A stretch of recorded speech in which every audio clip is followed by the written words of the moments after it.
There is a secret reason he can't let go of you, and you'll know what it is by the end of this video. A man who appears powerful on the outside can feel small in the silence of a woman who no longer feeds his ego. That silence does something that words never could. It holds up a mirror to him. It reflects the emptiness he has been running from. And suddenly, what he once dismissed becomes the very thing he cannot release. He calls it love, but it is not love. It is attachment to a source of validation he does not want to lose. When you stop offering constant reassurance, he feels an unfamiliar terror. His ego starts to collapse because his identity has been built on projection. He had projected strength, charm, dominance.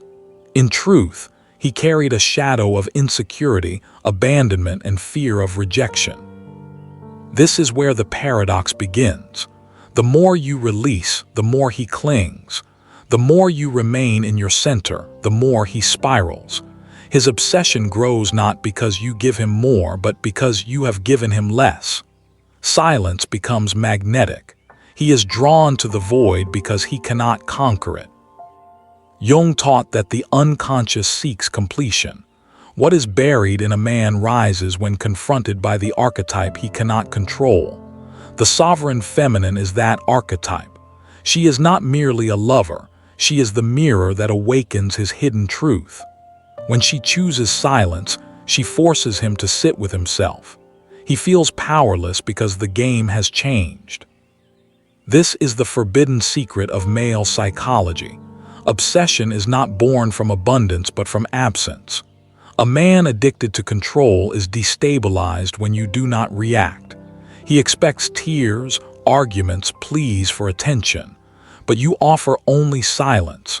And silence is the one language his ego cannot interpret. He interprets silence as rejection, but also as mystery. He begins to imagine stories. He projects fantasies. He wonders what you are thinking, who you are becoming, and whether you still belong to him. This projection binds him tighter than your presence ever did. The cage he thought he placed you in begins to enclose him instead. But what if the cage was never locked? This is the moment of awakening. You realize that your silence is not emptiness, it is fullness. It is the power of the queen archetype. The queen does not explain, does not justify, does not beg. Her silence is a throne, not a wound. It is boundary, not absence. Men who operate from shadow psychology often confuse possession with connection. They do not know intimacy, only control. When you withdraw your energy, you expose that truth. Without your supply, he confronts the barren landscape of his inner world. This confrontation creates obsession because he cannot stand the void. He needs you to fill it, but you no longer do. In silence, you discover your own clarity. The noise of his demands begins to fade. The storm inside him no longer drowns your voice. You begin to hear something deeper, the steady rhythm of your own worth. That rhythm cannot be silenced, not even by his obsession. Consider this: obsession is not about you. It is about his failure to master himself. It is about the shadow he refused to face, now projected onto you. He mistakes your silence for punishment when in truth it is liberation. For him, it is torment. For you, it is sanctuary. Every woman who has walked this path learns the same lesson. The power is never in reaction. It is in stillness. Stillness that speaks louder than anger. Stillness that breaks cycles of manipulation. Stillness that draws clear lines no one else can erase. The queen archetype is not cold. She is radiant with self-possession. She knows that silence can heal where words would only inflame. She knows that silence is not withdrawal but protection of energy. And in protecting her energy, she restores her throne. But there is a deeper question we must ask. Why does silence hold such power over him? Why does it unravel his certainty? Why does the absence of your voice echo louder than any argument? The answer lies in what Jung called the anima projection. The anima is the feminine image within the male unconscious. When a man is unintegrated, he projects this image outward. He seeks women to embody the part of himself he has lost. And when she withdraws, he feels as if he is losing a part of his own soul. His obsession grows because he is not chasing her alone. He is chasing the missing fragments of himself. This is the trap and the key. He may obsess over you, but the obsession is a mirror of his own inner wound. Your silence does not create his pain, it reveals it. And yet the story does not end here, because silence is not only a mirror for him, it is a crucible for you. In the stillness, you too must confront something, the temptation to break the silence, the fear of being forgotten, the whisper that says, "What if he never comes back?" It is here that your real power will be tested. In the silence, the temptation grows loud. A voice within whispers that breaking it will restore balance, that if you explain yourself, if you soften, he will finally understand. But this is an illusion. That voice is not your wisdom, it is your wound speaking. It is the echo of every moment you were told to shrink yourself to be loved. Jung reminded us that what we do not make conscious will rule us as fate. The compulsion to break silence is part of the unconscious pattern, the archetypal trap. Women who fall into this pattern again and again often believe they are choosing freely, when in truth they are being chosen by their wound. The wound of abandonment, of unworthiness, of believing that love must be earned through performance. This is the hidden dynamic of obsession. When he projects his need onto you, he awakens your old longing to be enough. The cycle feeds itself. His shadow feeds your fear. Your fear feeds his control. Around and around it turns until someone chooses to step out. But stepping out is not an act of rage. It is not an explosion. It is silence. Silence is the refusal to keep feeding the cycle. Silence is not passivity, it is active sovereignty. And yet the silence tests you. You feel the weight of it pressing on your chest, the uncertainty that he might never return. You feel the fear of being erased. But here lies the paradox. The one who is willing to be forgotten is the one who can never be erased. When the queen archetype sits upon her throne, she does not chase. She does not shout after those who walk away. She allows them to leave, knowing that what is hers cannot be taken, and what is taken was never truly hers. Her silence does not beg, it reigns. For the man trapped in shadow psychology, this silence is unbearable. He is used to being fed by emotional chaos. Arguments, tears, accusations, all of these are food for his ego. They confirm that he matters, that he has power. But when you do not engage, when you remain still, his strategies collapse. His ego starves. This is why his obsession grows. Not because he loves you, but because he needs you to play the part he has written for you. The part where you are the mirror, reflecting his power back to him.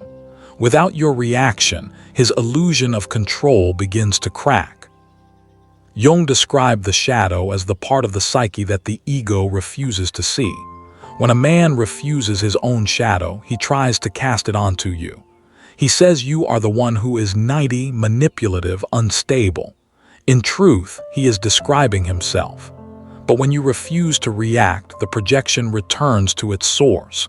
He cannot escape it. He must face himself or he must run. And here something extraordinary happens. In silence, the game reverses. You stop being the hunted and become the mirror holder. He is forced to look. And the harder he tries to escape the reflection, the tighter the obsession grips him. But silence is not only a mirror for him. It is also a teacher for you. It shows you the places within yourself that ache for validation. It shows you how much energy you have poured into explaining, defending, justifying. And it shows you the strength that emerges when you stop doing all of that.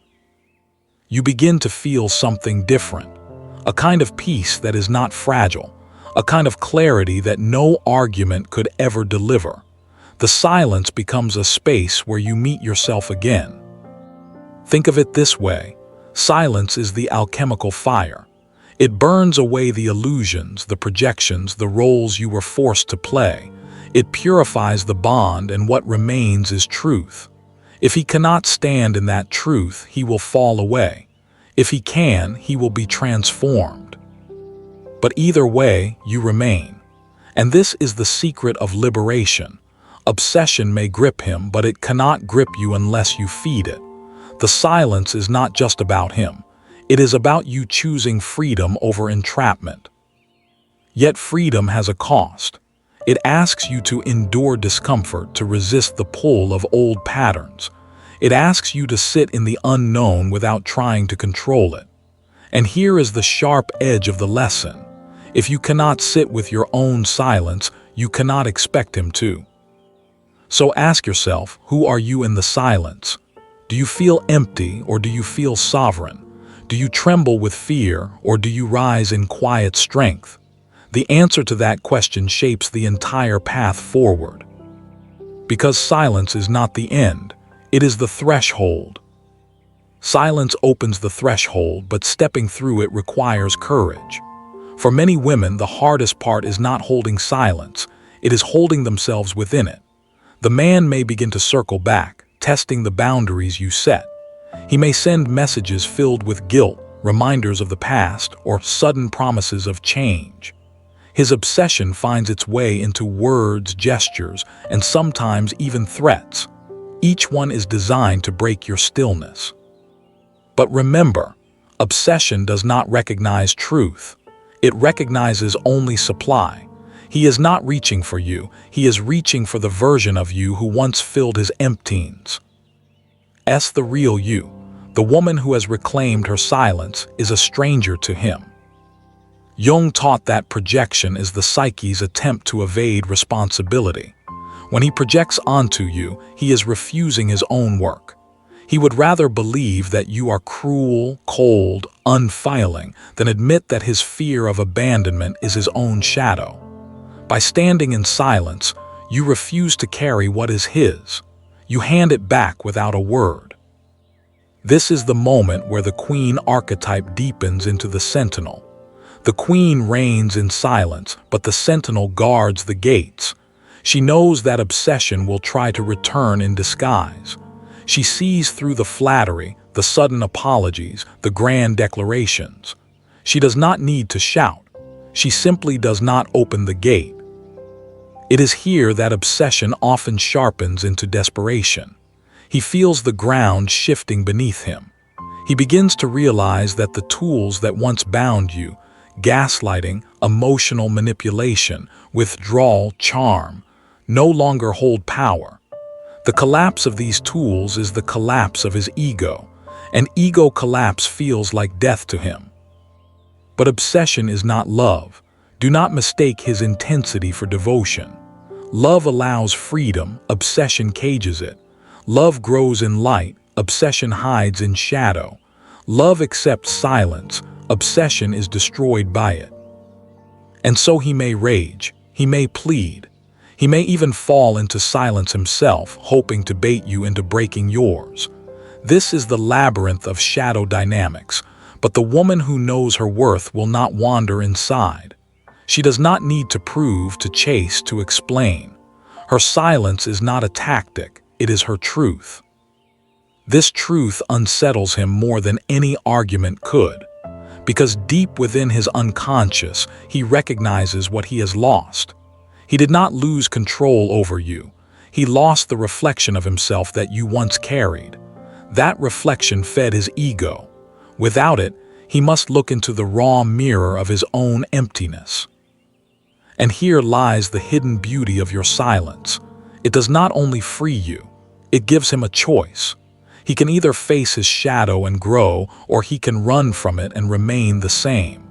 Either way, you are no longer trapped in his cycle. But let us pause for a moment and ask a sharper question.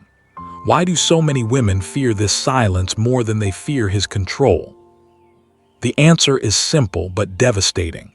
Silence exposes not only his emptiness but yours. If you have lived your life giving, pleasing, explaining, your silence may feel like erasure.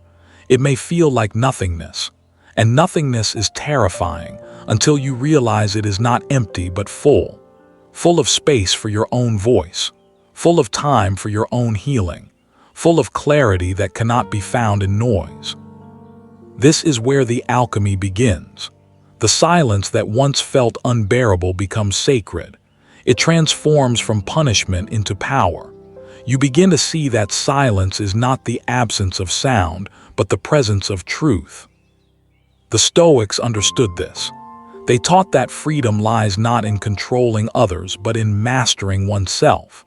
Silence is the purest form of mastery. It is the refusal to be moved by manipulation. It is the strength to remain calm in chaos. It is the declaration that your peace is worth more than his obsession. So when the obsession grows louder, when he circles like a storm, ask yourself, is this storm outside or is it within? If it is outside, let it pass. If it is within, sit with it until it settles. Because storms do not last forever, but silence endures. And in that endurance, you begin to glimpse something beyond survival. You begin to taste sovereignty. Sovereignty is not handed to you. It is forged in the moments when breaking silence feels easier than holding it. It is carved out of the fire of uncertainty, where your mind races with questions. What if he moves on? What if he forgets me? What if my silence costs me everything? These questions are not new. They echo the ancient wound of the feminine, the fear of abandonment. A wound carried by countless women who were taught that their worth depended on being chosen, being wanted, being kept. When you sit in silence, you are not only facing him, you are facing the ghost of every story that told you your value was in someone else's hands. Jung understood that the psyche is built on archetypal inheritance. This fear is not only personal, it is collective. It is the imprint of the abandoned maiden, the silenced voice, the forgotten muse. And yet, when you choose silence as a conscious act, you rewrite that inheritance. You shift from the abandoned to the sovereign. You stop being the echo of a wound and become the architect of a new pattern. He cannot comprehend this shift. To him, silence is punishment. To you, it is rebirth. This difference is why his obsession grows while your clarity strengthens. You no longer dance to his rhythm. You create your own. And obsession cannot follow where sovereignty leads. But obsession is clever. It changes masks. One day he appears vulnerable, confess ing his fears. The next he appears cold, pretending he never cared. These masks are not authenticity, they are strategies. The ego in collapse is desperate, and desperation breeds deception. The silence tests each mask. It does not yield to tears or to threats. It sees through them all. And every time you remain still, every time you do not chase, his strategies lose power. He begins to realize that your silence is not an accident. It is a decision. This realization terrifies him more than your anger ever did. Anger can be argued with, tears can be soothed, but silence chosen with awareness, that is unshakable. That is power beyond his reach. Here the queen archetype deepens again. She does not silence herself out of fear. She chooses silence because she trusts her truth. She knows her worth cannot be negotiated in noise. She does not need to defend what is already sovereign. And still the pressure rises, because in the archetypal dance of masculine and feminine shadows, there is always a breaking point. His obsession, unable to feed, either collapses inward or lashes outward. Some men retreat into denial. Others escalate into control. This is why silence requires boundaries. It is not about playing a game. It is about protecting your realm. Think of silence as the walls of a sacred temple, not walls of isolation, but walls of protection. What is holy must be guarded. Your energy, your peace, your clarity, they are holy. Without walls, intruders will trample them. With walls, only the worthy may enter. But here comes the interruption. What if the walls are not meant to keep him out, but to keep you in? For too long, you may have wandered outside yourself, giving away fragments of your soul for crumbs of affection. Silence is the moment you return home. The walls rise not against him, but for you. They keep you rooted, centered, sovereign. And in this rootedness, something profound shifts. You begin to see that obsession is not a force of destiny. It is a mirror of chaos. His obsession says more about his inner world than about your worth. The more obsessed he becomes, the clearer it is that he is lost in his own labyrinth. And the more silent you remain, the clearer you become that you were never meant to wander it with him. This is the emotional crescendo, realizing that his obsession is not your responsibility. You are not the healer of his wound, not the keeper of his shadow. You are the queen, not the nursemaid. The sentinel, not the sacrifice. His shadow belongs to him and yours belongs to you. And as silence deepens, you discover something unexpected.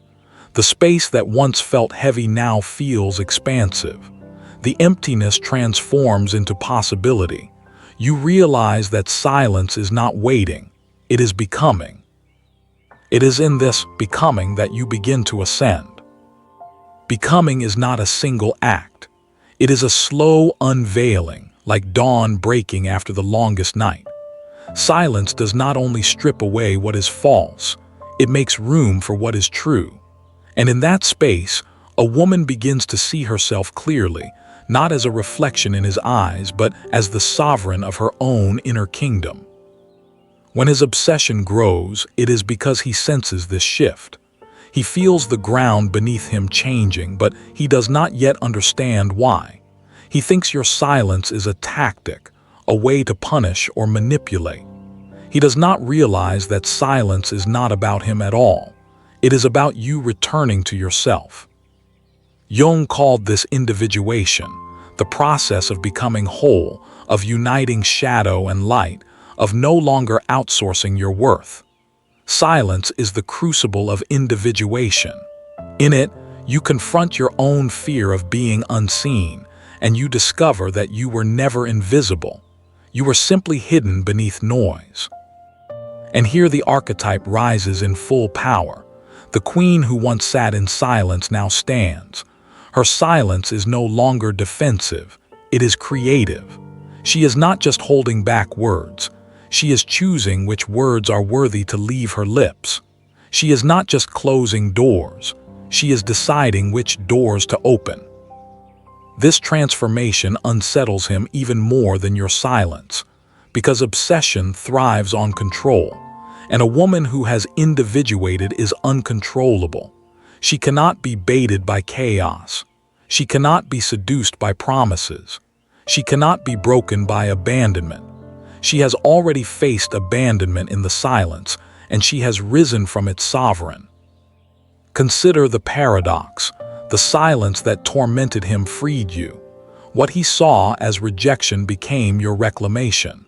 What he feared as emptiness became your fullness. And what he mistook for a game became your liberation. The Stoics taught that freedom lies in what you do not need. Silence teaches you what you no longer need. His validation, his approval, his obsession. You realize that the chains were never around you. They were always in your fear of letting go. But you let go, and the moment you do, you feel the weight dissolve. The obsession may still circle him, but it no longer circles you. Ave stepped out of the labyrinth. You stand in the open air of sovereignty. Now imagine this. The version of you who no longer rushes to explain, who no longer apologizes for setting boundaries, who no longer asks for permission to be at peace. Imagine the power in walking through the world without fear of silence. Imagine how magnetic you become when your energy is no longer scattered but gathered whole. This is why his obsession grows even as you rise, because obsession cannot touch sovereignty. It clings desperately, but it cannot claim what is free. The more you embody your truth, the more you reveal his lack of it. And in that mirror, he either collapses or transforms. But his transformation is not your task. Your only task is to remain whole, to protect the silence you have built, to live as the queen who does not bow to noise. The beauty of this path is that silence, once feared, becomes your greatest ally. It sharpens your intuition.